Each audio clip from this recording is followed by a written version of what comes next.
the heart of the uncharted seas, veiled by perpetual storms, lies an island that time has forgotten. Legends call it the Isle of Shadows, a name whispered in hushed tones by the few who have glimpsed its shores and lived to tell the tale. Here, the ocean does not gently kiss the land. It wages a relentless war against jagged black cliffs, its roar a constant companion to the thunder that tears the sky as sun. The air is thick with salt and an ancient, palpable dread. For centuries, this island has remained a dark stain on nautical maps, a place where compasses spin wildly and courage falters. Its existence is a paradox, a myth that has lured countless souls to its unforgiving embrace. Shipwrecks litter at the seabed around it, their skeletal remains a testament to the island's violent welcome. Those who dared to venture closer spoke of a land shrouded in a permanent twilight, where the sun's rays struggle to pierce the thick, swirling fog. They described a place that feels alive, a land that watches and waits, its very soil thrumming with a primeval energy. What secret does it guard so fiercely, and what power resides within its dark heart? After years of deciphering cryptic texts and forgotten sea charts, our expedition has finally reached this malevolent shore. We are not here for glory or conquest, but for answers. Our journey begins where all others have ended, at the foot of the island's volcanic peaks, where the true mystery is said to lie. We push through a dense, twisted jungle, where the flora itself seems hostile. Its thorns like daggers and its leaves blocking out what little light penetrates the gloom. Every shadow seems to writhe. Every rustle of leaves sounds like a warning. There, carved into the face of a sheer rock cliff, we find it, an ancient stone gate, colossal in scale, its surface covered in a complex lacework of glowing runes. The symbols pulsed with a faint, ethereal light, shifting and rearranging as if forming a living language. They are unlike any script known to modern or ancient civilizations. The air around the gate hums with an immense, contained power, a force that makes the hair on your arms stand on end.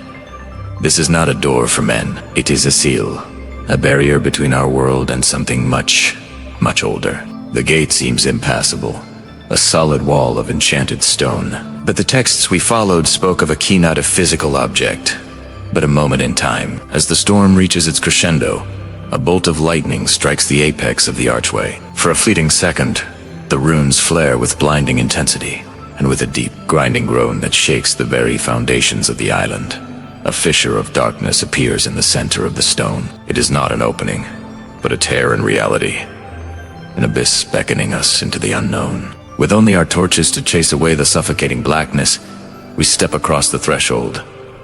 The air immediately changes. The scent of salt and rain is replaced by the dry, stale smell of dust and eons. We are in a tunnel, clearly man-made, or at least made by intelligent hands. The walls are smooth, cool to the touch, and slope ever downwards, leading us deep into the bowels of the island. The silence here is profound, broken only by the dripping of unseen water and the frantic beating of our own hearts. The passage continues for what feels like miles, a winding labyrinth designed to disorient and deter. But our torches reveal markings on the floor, subtle guides left by those who built this place, leading us ever deeper. The sense of being watched is overwhelming. It is as if the very rock is observing our progress, judging our worthiness. We are trespassers in a sacred, forbidden place, and the weight of that sacrilege is a heavy burden to bear. Finally, the narrow tunnel opens into a space of unimaginable scale. We have emerged into a vast,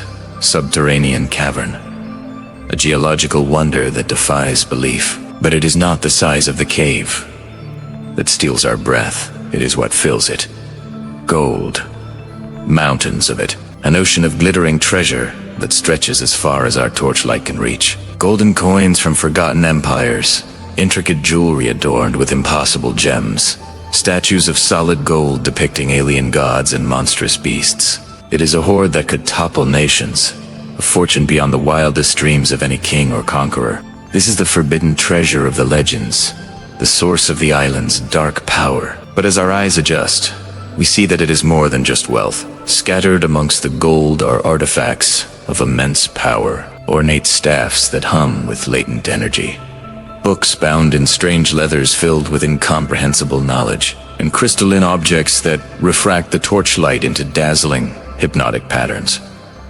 This is not a treasury, it is an archive, a collection of forbidden power, locked away from the world for a reason. We move deeper into the cavern, our footsteps echoing in the vast silence. The sheer volume of treasure is disorienting, almost nauseating. It speaks of a civilization that measured wealth not in gold, but in cosmic power. Whoa, where?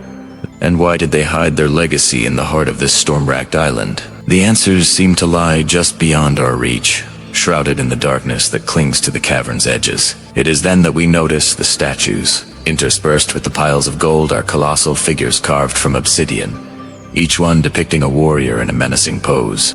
They are not human. Their forms are gaunt, elongated, with features that are both elegant and terrifying. They stand silent vigil over the horde, their polished surfaces reflecting our flickering lights.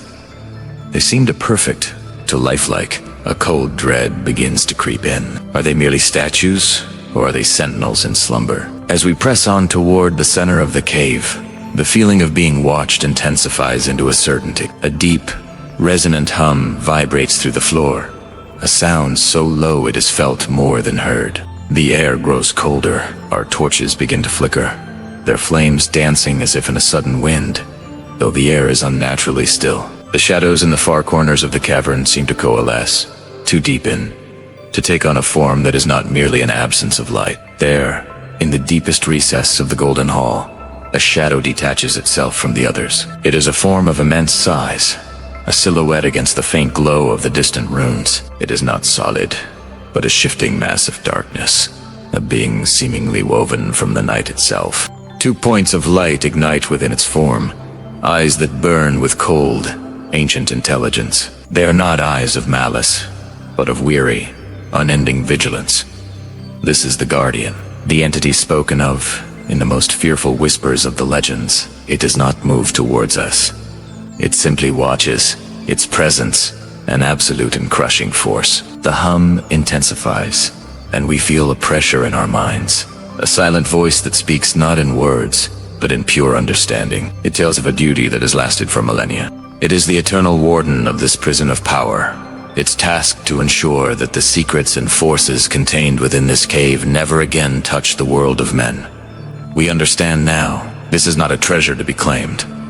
It is a curse to be contained. The gold, the artifacts, they are bait for the greedy. But the true nature of this place is a tomb, a lockbox for forces that could unravel creation. The explorers who came before us were not just lost to the sea. They were judged by this entity and found wanting. They were consumed, their greed adding to the very power that the Guardian is bound to contain. Our presence here is a disturbance, a test.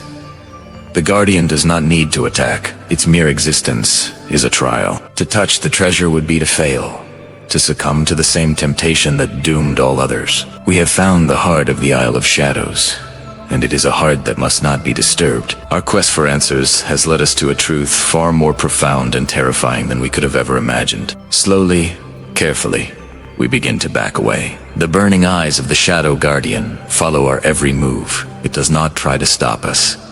It knows that we have seen, and we have understood. We are allowed to leave, to carry the knowledge of this place back to the outer world. We are now messengers, tasked with ensuring that this island remains a myth, its location a secret, its seal unbroken. As we retreat through the stone gate, it groans shut behind us, the runes dimming once more, the fissure of darkness healing itself. We are back on the storm-lashed surface, the thunder and rain a welcome. Familiar chaos after the absolute silence of the tomb. The island has let us go, but it has left its mark on our souls. We came seeking knowledge, and we leave with a burden the terrible secret of the Isle of Shadows and its eternal, silent guardian. The world must never know what lies beneath, for some doors, once opened, can never be closed again.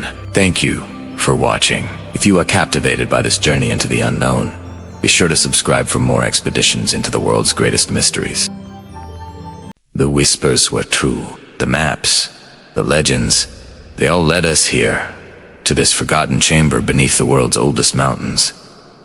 We thought we were prepared. We thought we understood the risks, but nothing could prepare us for what we found. The air itself was heavy, thick with the dust of millennia and a strange, electric charge that made the hairs on our arms stand on end. And then we saw it. Piled high in the center of the room, glittering under the weak beams of our headlamps, was the treasure of the lost king. Gold. More gold than any of us had ever imagined. Coins the size of my fist, intricate goblets, and statues that seemed to stare back at us with hollow, golden eyes. For a moment, we were silent, just bathed in its mesmerizing glow. It was a sight of impossible beauty, a dream made real. And that was our first mistake, believing it was just a dream. We were supposed to document, to photograph, to take samples. That was the mission. But the allure, it was magnetic. A pull that went deeper than simple greed. It was a hunger for history, for touching something no one had seen in 10,000 years. Javi, our lead historian, was the first to break the silence. He reached out, his hand trembling. Not weak fear, but with an overwhelming sense of awe. His gloved fingers brushed against a single, ornate coin atop the hoard. That's when it began. It wasn't loud at first, just a low hum that seemed to come from the very rock beneath our feet. A vibration that started in the soles of our boots and traveled up our spines, rattling our teeth. We looked at each other, our initial AO turning to confusion, then to a creeping sense of dread. The hum grew louder, resonating through the cavern, making the smaller pebbles on the floor dance. Then we saw the light, not the warm, yellow glow of the gold, but something else, something cold and alien. Thin, blue cracks of pure energy began to spiderweb across the stone floor, branching out from the base of the treasure pile. They pulsed with an eerie light, illuminating the far corners of the chamber we hadn't even seen yet. The ground started to shake violently now, no longer a gentle tremor but a full-blown quake. Stalactites, ancient and thick as tree trunks, rained down from the ceiling, crashing around us with deafening roars. We stumbled back, away from the gold, away from that terrifying blue light that was now growing brighter, more intense. Panic began to set in, a cold, sharp-edged fear that stole the air from our lungs. The mission was over. Now, it was about survival. From the deepest, darkest shadows at the far end of the chamber, something stirred. It was a presence, an ancient and malevolent consciousness that had been sleeping, waiting. 2 points of light ignited in the darkness, like twin blue stars. But these were not stars. Weary eyes filled with a cold, timeless fury. As the being emerged from the gloom, its silhouette blotted out the faint light from the cavern entrance. It was colossal, a giant figure carved from living stone and shadow. Great, curling horns swept back from its massive head, and its form was a nightmarish blend of beast and man. The blue energy from the floor seemed to flow into it, feeding it, fueling its reawakening.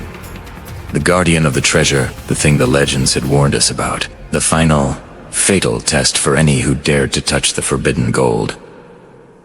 We had failed. We ran. There was no discussion, no plan, just pure, instinctual flight. We turned and scrambled back the way we came, our disciplined team dissolving into a terrified mob. Torches were dropped, their flames extinguished as they hit the damp stone, plunging us into a disorienting mix of flashing blue light and suffocating darkness. I could hear the screams of my colleagues, sounds of pure terror that were swallowed by the roar of the awakening giant and the groaning of the collapsing cave. My heart hammered against my ribs, a frantic drumbeat counting down my last seconds. As I ran, the beam of my headlamp swept across the cavern walls, and for a split second, something caught my eye. Carvings. Faded murals etched into the rock. They were crude, but their meaning was terrifyingly clear. The images flashed in my mind, a horrific storybook playing out in the chaos. One mural showed figures, much like us, with crude tools and torches, standing before the pile of gold, their arms raised in triumph. The next panel showed them touching the treasure. The one after that depicted the same blue cracks of energy, the same giant, horned figure rising from the darkness. The final mural was the most chilling. It showed the explorers, their faces twisted in agony, being consumed by fire or crushed by the Guardians' massive hands. Their souls, depicted as faint wisps of smoke, were being absorbed into the gold itself. We weren't the first. We were just the latest in a long, unbroken line of victims. Fools lured to their doom by a story of wealth. The treasure wasn't the prize. We were the sacrifice. I snapped back to the present moment, the horrifying realization fueling a new surge of adrenaline. A deafening roar, a sound of pure rage that was both physical and psychic, blasted through the cavern, throwing me off my feet. I slammed into the rock wall, the impact knocking the wind out of me. Permata-loop bike, my headlamp, cutting a shaky path through the dust-filled air. The Guardian was fully awake now, standing at its full, monstrous height. It raised its enormous, clawed hands, and the gold at its feet began to glow with an intense, white-hot heat. It was melting. The priceless artifacts, the historical treasure, were liquefying into a molten river of gold that flowed towards the cracks in the floor, feeding the creature's power. It wasn't guarding the gold. The gold was its prison, or maybe its life source, and by touching it, we had just served it a fresh meal. The entire cave trembled as if in its death throes. The roar of the Guardian, the shriek of grinding rock, the hiss of melting gold, it all blended into a symphony of destruction. I saw Maya, our geologist, get cut off by a falling boulder. Her scream cut short. Habi was gone lost somewhere near the treasure pile. The blue light was blinding now, pulsing like a monstrous heartbeat. I scrambled to my feet. My only thought, to reach the tunnel we'd come through. It was a pinprick of darkness in the distance, a sliver of hope in this glowing, blue hell. The Guardian took a step, and the entire floor buckled. It wasn't just after us. It was bringing the whole mountain down on top of us, sealing the tomb once and for all, with us inside it.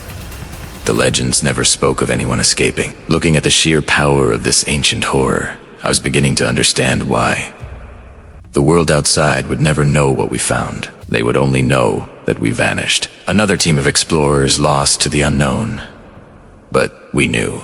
We had touched history, and history had touched back, with claws and fury, and its touch was death. This is a story of what can happen when we delve too deep, when ambition blinds us to the warnings of the past. It's a reminder that some doors are best left unopened, and some treasures are meant to remain lost. The universe holds secrets that are far older and more powerful than our understanding. We went looking for gold, but we found a god, and it was not a merciful one. Will anyone find this recording? Will our story serve as a warning, or will it just become another myth? Another siren song luring the next generation of fools to their doom? I don't know. The tunnel is collapsing ahead. The light is fading. I can hear it coming. Thank you for listening. If you find tales of ancient mysteries and thrilling adventures captivating, be sure to subscribe and follow our channel for more expeditions into the unknown. There are more stories to tell, if any of us survive to tell them.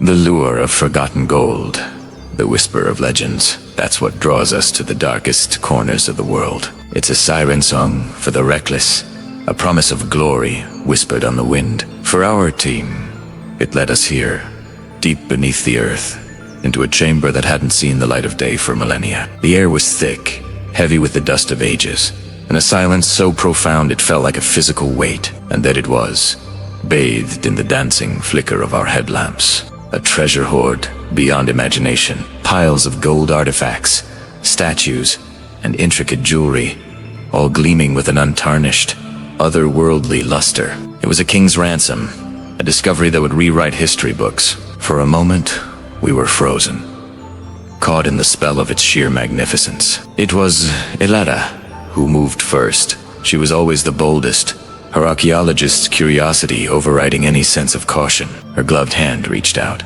slow and reverent, her fingers brushing against the cool, smooth surface of a golden death mask. The moment her fingertips made contact, the silence shattered. A low, resonant hum vibrated through the chamber, not through the air, but through the very stone beneath our feet. It started as a subtle tremor, the kind you might dismiss as your own heartbeat pounding in your ears. But it grew, intensifying with each passing second, rattling the smaller artifacts on their pedestals than we saw Italiano. A faint, ethereal blue light began to trace its way across the floor, like lightning trapped beneath the stone. The light wasn't random. It followed ancient, carved patterns we hadn't noticed before. intricate lines and sigils that snaked from the treasure pile towards the far end of the chamber, which was still shrouded in impenetrable darkness. The hum deepened into a grinding groan, the sound of immense weight shifting after an eternity of stillness. Panic, cold and sharp, began to prickle at the edges of our own. This wasn't a geological event. This was a response. We had triggered something.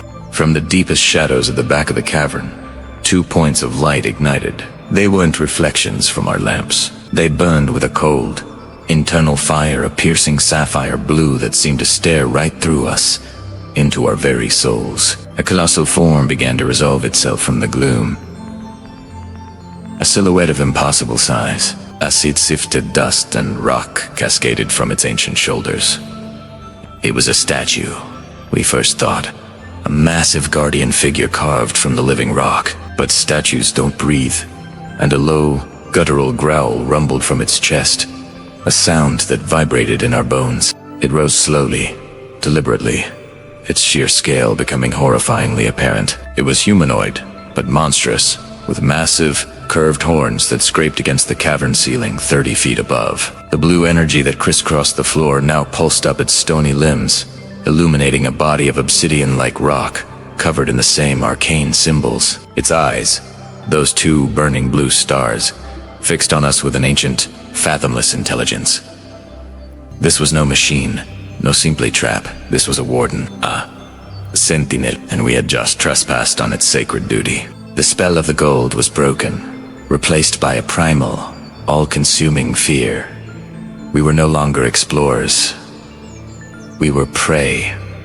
Run, I screamed, the word tearing from my throat. The command was unnecessary. We were already scrambling back, stumbling over each other in a desperate retreat. Our carefully placed equipment was knocked aside, a priceless camera shattering against the stone. Torches clattered to the ground, their flames sputtering and dying, plunging sections of the path into disorienting darkness. The Guardian took a step. The sound was like a mountain cracking in half. Each footfall sent shockwaves through the chamber, threatening to bring the entire ceiling down upon us. As we fled, the beams of our remaining headlamps swept frantically across the walls, and for a fleeting, terrifying moment, they illuminated something new. Murals, not of kings or gods, but of suffering. Crude, yet chillingly clear paintings depicted figures, explorers perhaps, just like us. In one panel, they were shown reaching for the gold, their faces filled with greed and wonder. In the next, they were screaming, fleeing from a horned shadow that loomed over them.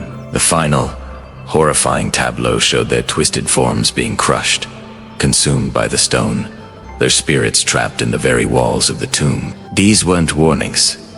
They were chronicles, records of all the others who had come before, who had made the same fatal mistake. We weren't the first, and the Guardian had dealt with all of them. A new wave of terror washed over me.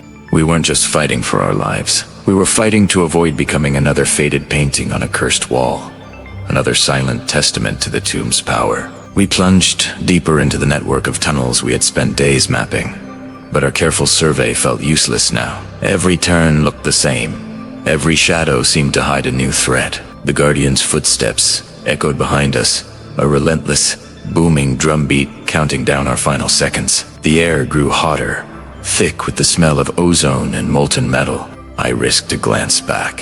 What I saw sent a fresh spike of adrenaline through my veins. The chamber we had just fled was bathed in a hellish blue and orange glow. The Guardian wasn't just chasing us. It had raised a colossal stone hand, and from its palm, a beam of concentrated blue energy lanced out, striking the treasure pile. The ancient gold, which had resisted the passage of millennia, was now melting like wax. It flowed in incandescent rivers across the floor, sizzling and popping, the very thing we had coveted now becoming a molten, impassable barrier. The Guardian let out a deafening roar, a sound of pure, undiluted rage that shook the very foundations of the mountain. The walls of the tunnel around us began to crack, and dust rained down from the ceiling. The entire structure was becoming unstable.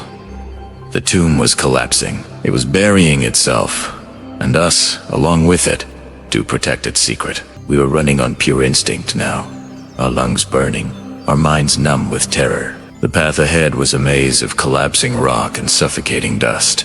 The Guardian's roar echoed from the chamber, a final, furious bellow that seemed to say we would never escape. The tomb was not a vault. It was a stomach, and it was beginning to digest. We didn't know if the exit was still clear, or if we were simply running deeper into our own grave. All we knew was the sound of the world ending behind us, and the cold, hard certainty that we had awakened something that should have been left to sleep for all eternity. The greatest discovery of our lives had become our tombstone, and the echoes of that ancient guardian would be the last thing we ever heard. The tunnel ahead split left. Oh, right. There was no time to think.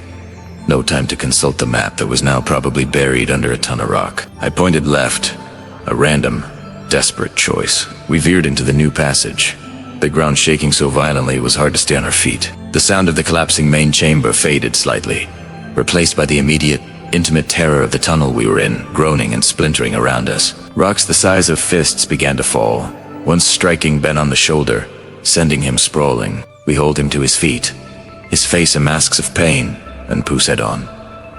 There was no other choice. Every shadow played tricks on our eyes, twisting into the horned silhouette of our pursuer. Was it still back there? Or was it content to let the mountain finish the job? The heat was still intense, the air thick and choking. It felt like we were running through the throat of a volcano. We passed side chambers filled with skeletons, the remains of workers or earlier sacrifices, their bones crushed under ancient rockfalls. They were a grim preview of our own potential fate. The blue light was gone, and now our world was reduced to the narrow, bouncing beams of our headlamps, creating a dizzying, claustrophobic effect. Then, a glimmer of hope, a change in the air, a slight, almost imperceptible breeze, carrying a different scent. Not dust and ozone, but damp earth and night air. It was faint, but it was there. This way, Maya yelled, her voice hoarse. I feel a draft. We pushed ourselves harder. A last, desperate surge of energy. The tunnel began to slope upwards. The rock falls lessened. The shaking became more of a distant, deep rumble than a violent, immediate threat.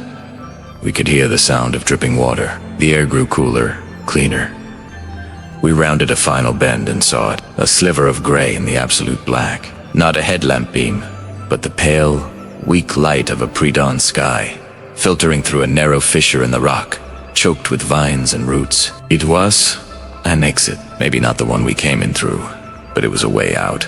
With newfound strength, we scrambled up the last incline, tearing at the roots with our bare hands, shoving aside loose rocks. I pushed through the opening and tumbled out onto wet soil, gasping the cold, clean air. One by one, we all collapsed outside, a tangle of exhausted, terrified limbs on the jungle floor. We lay there for a long time, just breathing, listening. The deep rumbling from within the mountain slowly subsided, replaced by the familiar sounds of the jungle. Crickets, the call of a distant bird. The tomb was silent once more, sealed by its own fury. We were alive.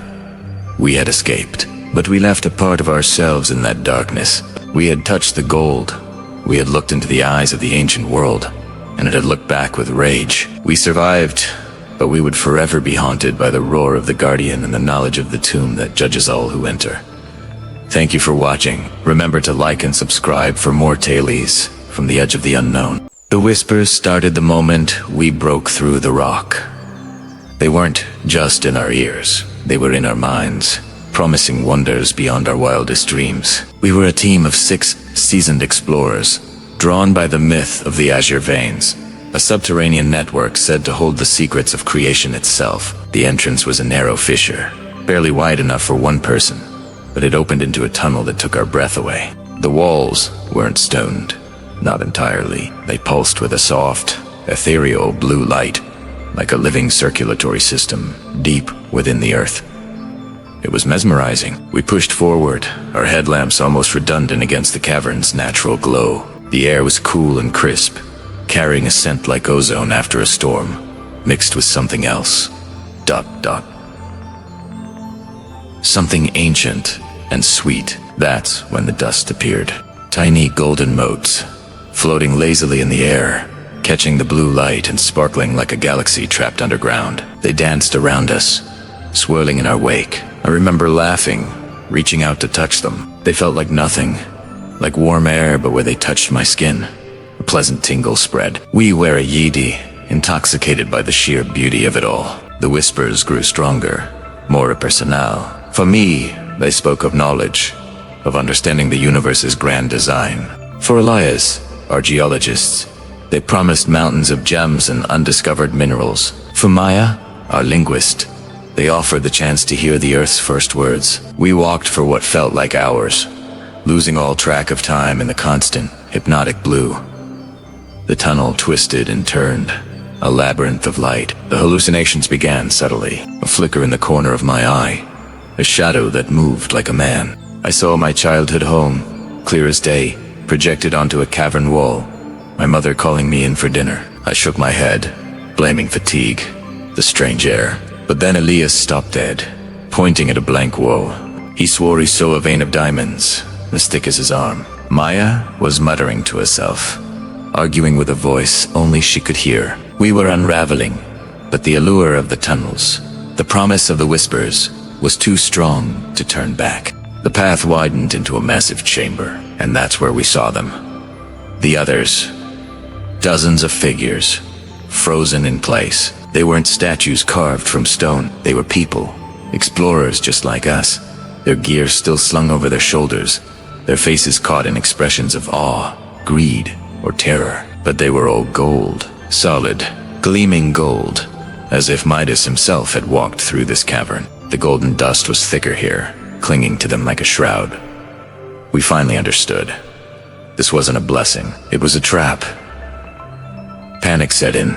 We turned to run, but the way back was gone. The tunnel we'd come through had sealed itself, the blue light fading to a menacing, dark stone. We were trapped. The whispers turned venomous, mocking our fear. They hissed that the gold was a gift, the price of enlightenment. We were fools to refuse it. Elias screamed and clawed at the walls, his mind finally broken. He ran deeper into the chamber, chasing a vision of treasure, until he too froze mid-stride, a rictus of greed on his face as the golden sheen enveloped him. Then, the vision hit me. It wasn't on the walls. It was inside my head, a panoramic view of the cosmos. I saw galaxies being born and dying. I felt the fabric of space-time bend. I understood the equations that bound reality together. The whispers offered it all to me. Limitless power, eternal knowledge. All I had to do was accept the gift, just stand still and let the gold take me. It was the most tempting thing I had ever experienced. A part of me, a deep, tired part, wanted to give in, to finally understand everything, even if it meant becoming another silent, gilded I fought it, clamping my hands over my ears, squeezing my eyes shut. I focused on the surface, on the sun, on the feel of rain, on my skin. The simple things, the real things. The vision shattered, and the whispers shrieked in frustration. That's when I felt it. A presence behind me. It was cold, a void in the warm, dusty air. I turned slowly. It was tall, impossibly so, its form shifting and indistinct, like a pillar of living shadow. It had no face, but I could feel its gaze, ancient and hungry. Te Guardian. It had been watching us the whole time, a silent shepherd guiding its flock to the slaughter. The shadows around it writhed, twisting into the screaming faces of those it had claimed. I saw Elias's face among them, his mouth open in a silent, golden scream. My remaining team members were gone. I didn't know if they'd run, or if they'd already become part of the Grim Collection. I was alone with this thing. My heart hammered against my ribs, a frantic drum in the echoing silence. The Guardian took a step, a soundless slide across the stone floor. It wasn't fast. It didn't need to be. There was no escape. But as it drew closer, I noticed something, a flaw. A section of the chamber wall to my left wasn't glowing. It was dark, damp stone. A crack, barely visible, water trickling from it. Hope, a dangerous and fragile thing, sparked in my chest, while the Guardian was focused on me, savoring its victory. Maybe, just maybe, I could get away. I didn't wait. to think. I scrambled, my boots slipping on the dusty floor. The Guardian let out a sound then, not a whisper, but a deep, resonant hum that vibrated through my bones, a sound of displeasure. The shadows detached from it, lashing out like whips. I dove, rolling behind the golden statue of a woman who looked like she was praying. The shadow tendril struck the statue, and a spider web of cracks appeared on its surface. I pushed myself up, ignoring the searing pain in my shoulder, and sprinted for the crack. It was my only chance. The chamber seemed to stretch, the distance to the dark fissure impossibly far. The hum grew louder, the pressure in the air immense. I could feel the golden dust trying to settle on me, trying to weigh me down, to hold me in place. I refused. I pumped my arms, my legs, running on pure adrenaline and terror. I reached the fissure and threw myself into the darkness, not caring where it led. The cold, wet rock was a shock after the warm, hypnotic glow. The sound of rushing water filled my ears, drowning out the Guardian's hum. I was in a natural waterway, a fast-moving underground river. The current grabbed me, pulling me into the absolute blackness. For a moment, I thought I would drown, but then my head broke the surface in another cavern. This one blessedly normal, just rock, water, and darkness. I don't know how long I was swept along, or how I eventually found a way out, crawling through mud and rock until I saw the moon.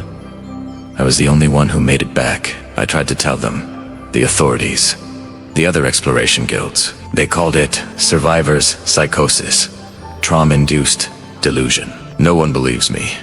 They can't find the entrance again. It's like the mountain swallowed it whole. But I know it's real. Some nights, when the air is still, I can almost hear them. T whispers. And sometimes, when I look in the mirror, I think I see a faint, golden shimmer on my skin. They didn't get me then, but a part of me wonders if a piece of that place, that golden dust, came back with me. I have to warn people, stay away from the azure veins. Some secrets are meant to stay buried. Some wonders are not for us to see, because the price is your soul. Thank you for listening to my story. If you've ever encountered something you can't explain in the wild, share your experience below. And please, be safe.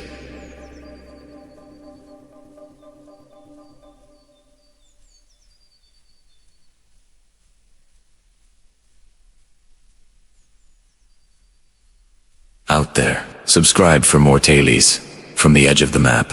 The whispers were true. After weeks of trekking through the forgotten jungle, surviving its countless perils, we finally found it. The ancient blue fire altar. It stood in a clearing, carved from a single piece of obsidian-like stone, pulsating with an eerie cerulean light. The air here was thick, heavy with an energy that made the hairs on my arms stand up. The jungle, usually a cacophony of life, was silent. It was as if all of creation was holding its breath in reverence, or perhaps in fear. Atop the altar, resting on a pedestal of intertwining stone roots, was the relic, the heart of the ancients. It wasn't just glowing, it was alive. It throbbed with a slow, rhythmic pulse, like a colossal heart, sending waves of deep blue light washing over us. The light was mesmerizing, beautiful, and utterly terrifying.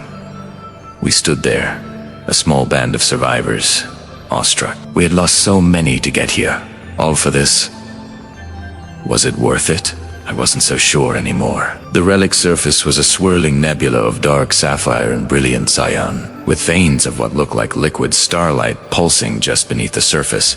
It was about the size of a human head, perfectly smooth, yet it seemed to contain an entire universe within its depths. As it pulsed, faint, glowing runes would flicker into existence around the altar. Ancient symbols I couldn't decipher, but felt in my very soul. They spoke of immense power, of creation, of destruction. We had all heard the legends that the heart granted unimaginable power to whoever could claim it, that it could remake the world. That was the prize that had driven us, fueled us through starvation and exhaustion. But seeing it now, I felt a primal dread coiling in my gut.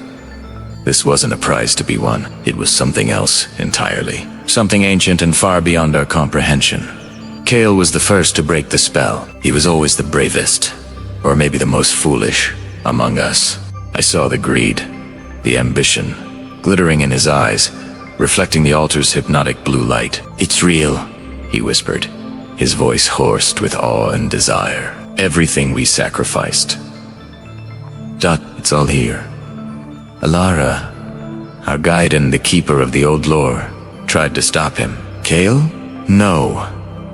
The legends warn against touching it directly. It is not for mortals to wield. Her voice was a strained whisper, filled with genuine fear. She held up a hand, her face pale. But Kale wasn't listening. He was already stepping forward, his eyes locked on the prize. He was a good man, but the jungle had taken its toll on his reason. He saw the relic not as a sacred object, but as a solution, an end to our suffering, a way to bring back what we'd lost. He pushed past Alara's outstretched arm, his boots crunching softly on the grit-covered stone floor of the clearing. "This is our salvation," he said, more to himself than to us. He reached the altar, his hands trembling as he extended them towards the pulsating heart. The moment his fingertips made contact, the world exploded. A violent, blinding burst of light erupted from the relic. It wasn't blue anymore. It was a searing, pure gold that bleached all color from the world. I was thrown back, my eyes screaming in pain. The sound was a deafening shriek, a tear in the fabric of reality itself. When my vision cleared, the first thing I saw was the altar. The relic was still there, pulsing its calm, rhythmic blue once more, as if nothing had happened. But Kale, Kale was gone. In his place stood a statue, a perfect, life-sized statue of him, captured in the exact moment of his reach. It was made of solid, gleaming gold. His expression was one of shock and awe, forever frozen in metal. His hand was still outstretched, inches from the relic he so desperately coveted. The golden statue shimmered, a beautiful, horrifying monument to his ambition. We stood in stunned silence. The reality of what we had just witnessed was too monstrous to process. Kale, our friend, turned to gold. "Who's like that?" Ilara was on her knees, sobbing quietly. The rest of us could only stare, mouths agape. And that's when we saw him. From the shadows behind the altar, a figure emerged. He was ancient, his skin like wrinkled parchment, his eyes holding the wisdom of millennia. He was clad in simple, dark robes, adorned with the same glowing runes that danced around the altar. He moved with a slow, deliberate grace, ignoring us completely. He approached the altar and knelt before it. He didn't bow to the statue of Kale, but to the relic itself. He placed his forehead against the cold stone of the altar's base in a gesture of absolute As he did, the heart of the ancients pulsed brighter. The mystical energy in the air intensified, the blue light washing over him, and he seemed to draw strength from it. It was then that the horrifying truth dawned on me. This man was the guardian. But he wasn't guarding the relic from us. He was its servant. The relic was the master.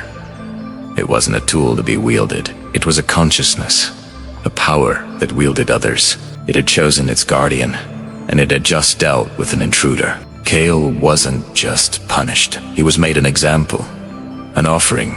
The Guardier rose slowly, his gaze still fixed on the relic. He began to chant in a low, guttural language that vibrated through the very ground we stood on. As he chanted, the runes around the altar flared, their light now a menacing crimson. The deep blue of the heart began to swirl with veins of black. A dark, cinematic power filled the clearing.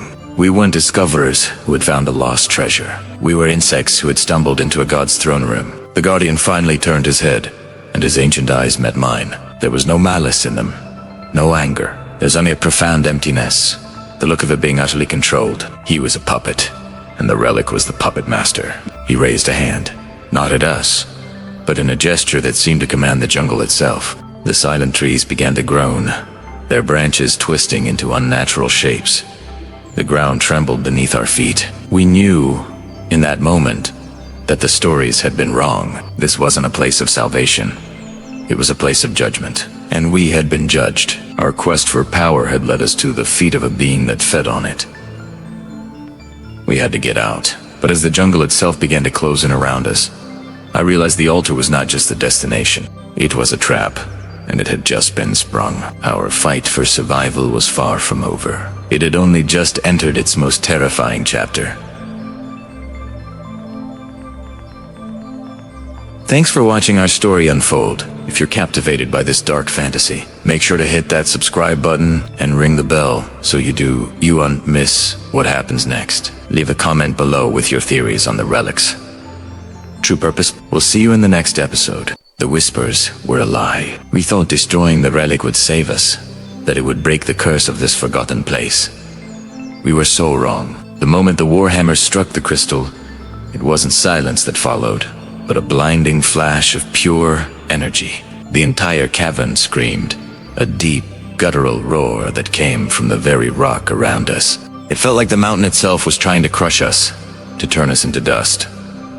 That's when the ground gave way. A shockwave tore through the chamber, and the walls began to fracture and bleed stone. I remember scrambling back, the air thick with grit, my lungs burning. The light from the shattered relic pulsed, a malevolent heartbeat, and in its rhythm, the cave shook violently. Stalactites, old as time, rained down like spears. We dodged and weaved, adrenaline of fire in our veins. The chamber, once a grand, silent cathedral of stone, was now a death's trap, collapsing in on itself.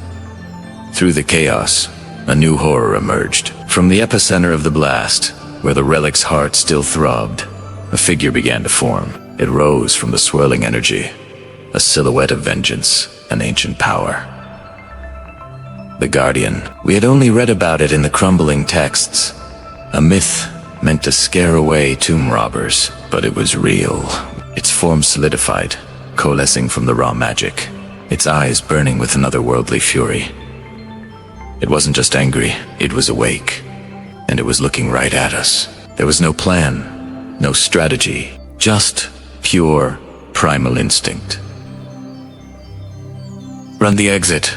A small archway we'd spent days searching for was now our only salvation, but the path back was a nightmare. The tunnel Ludi carefully navigated was now a shaking, groaning mole.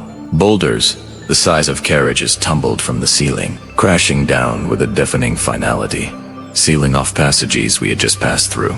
Each step was a gamble, a prayer that the ground beneath our feet would hold for just one more second. The Guardian wasn't just walking, it was charging. It moved with an unnatural speed, a blur of shadow and rage that defied the laws of physics. It didn't need to navigate the collapsing tunnels, it simply tore through them. Rock and earth were no obstacle. We could hear its guttural roars echoing behind us, getting closer, a sound that promised a fate far worse than being crushed by the Kaiven.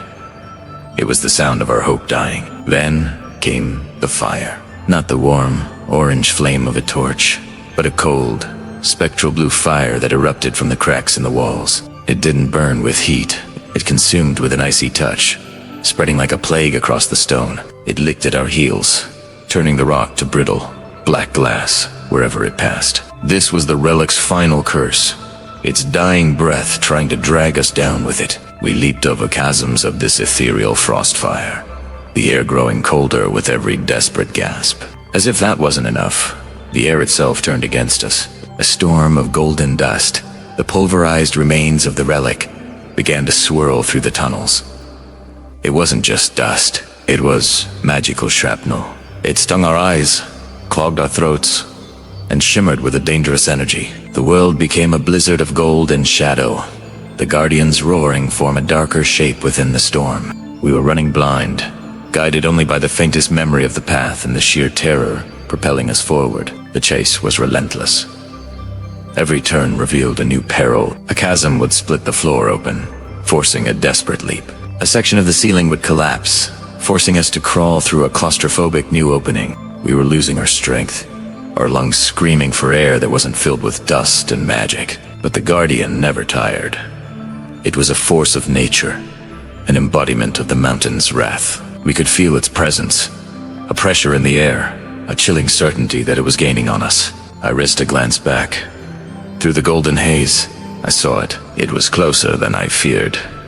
Its form was immense, a golem of stone and raw power, the blue fire dancing across its body like war paint. Its eyes were two burning embers fixed on us, In that moment, I understood. We hadn't just angered a spirit, we had desecrated a tomb and awakened its eternal warden.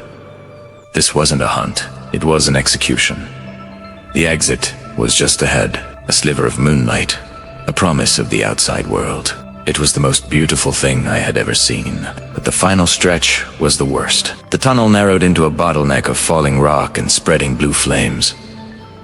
It was a gauntlet. We pushed ourselves, our bodies bruised and battered, fueled by that last, flickering ember of hope. The Guardian's roar was right behind us now, so loud it vibrated in my bones. I could feel its breath, cold and ancient, on the back of my neck. We dove, we scrambled, we clawed our way over the final pile of rubble and tumbled out into the night air, just as the entire entrance collapsed behind us, sealing the mountain once and for all.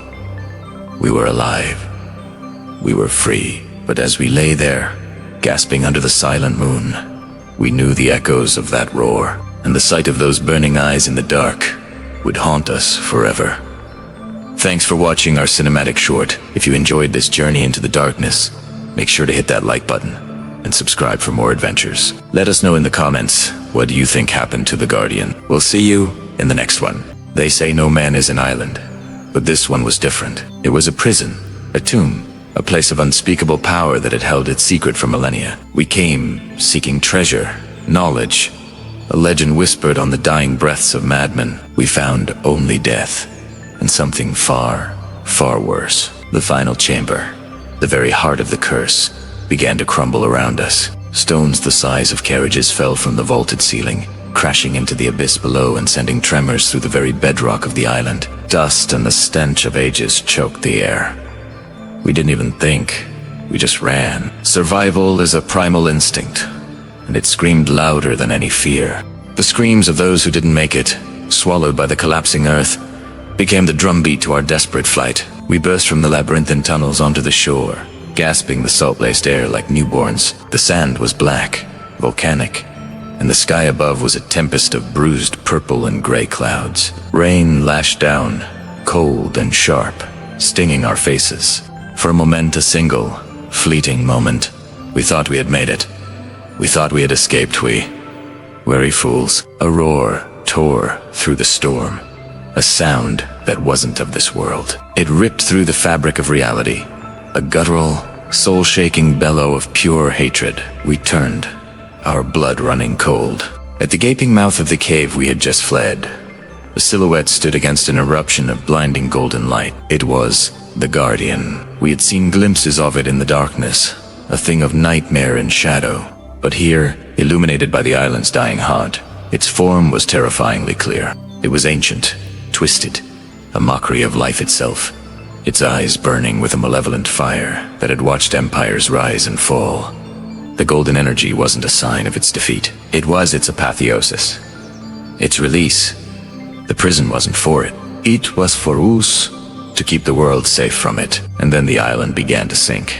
It wasn't a sudden, violent plunge, but a slow, agonizing descent. The ground beneath our feet groaned, surrendering to the churning, black ocean. The waves, once distant, were now clawing at our ankles, dragging the black sand back into their depths. The very landmass was being reclaimed by the abyss. The Guardian at the cave entrance simply watched, its form unwavering as the golden energy pulsed, bright and brighter, a new, terrible star born in the heart of the storm. We scrambled for the boats, the flimsy vessels that had brought us to this accursed shore. Oars slapped against the violent water, muscles straining, our only thought to put distance between ourselves and that sinking hell. Every crash of a wave against the hull sounded like the island's final, rattling breath. Looking back was a mistake, but we couldn't help it. The island was a jagged crown slipping beneath the waves, the temple's spires the last to go, like fingers reaching for a merciless sky. The Guardian was gone, but the golden light remained, an intense beacon now just above the water's surface. It pulsed with a rhythm, like a monstrous heart still beating. The storm raged. The sea was a chaotic monster, but that light was a point of terrible focus. It didn't belong here. It was a wound in the world. We thought destroying the altar would end the curse. We thought by shattering the keystone, we would sever the power at its source. How arrogant we were. We didn't destroy it. We uncashed Italian. The island was not the source of the curse. It was merely the lock on its door, and we, in our greed and ignorance, had just handed it the key. We hadn't destroyed the power, we had set it free. The light began to dim, not fading, but sinking. It descended into the crushing blackness of the deep, leaving the surface world to the storm and the darkness. We watched, adrift in our tiny boat, as the last glimmer of that unholy gold was extinguished by the abyss. Silence. The island was gone. The guardian was gone. The light was gone. All that remained was the raging sea and the chilling realization of what we had done. The curse isn't a place. It isn't an artifact you can shatter or a guardian you can defeat. It is a force, an idea, a stain that can never be washed clean. We may have escaped the island, but we carry the knowledge of what we've unleashed within us. It will haunt our waking moments and terrorize our dreams. And somewhere, in the lightless depths, where no sun will ever shine, it waits. The golden relic, now resting on the ocean floor, is not dormant. It is patient. Its light may be hidden from our eyes, but its influence now seeps into the currents, spreads through the veins of the ocean, touching shores we can only imagine. The prison is broken. The world is now its cage, and it has all the time in the world. We didn't end the story. We just started a new, much darker chapter, and there is no one left to warn the rest of you. The curse can never be destroyed. It has only just begun.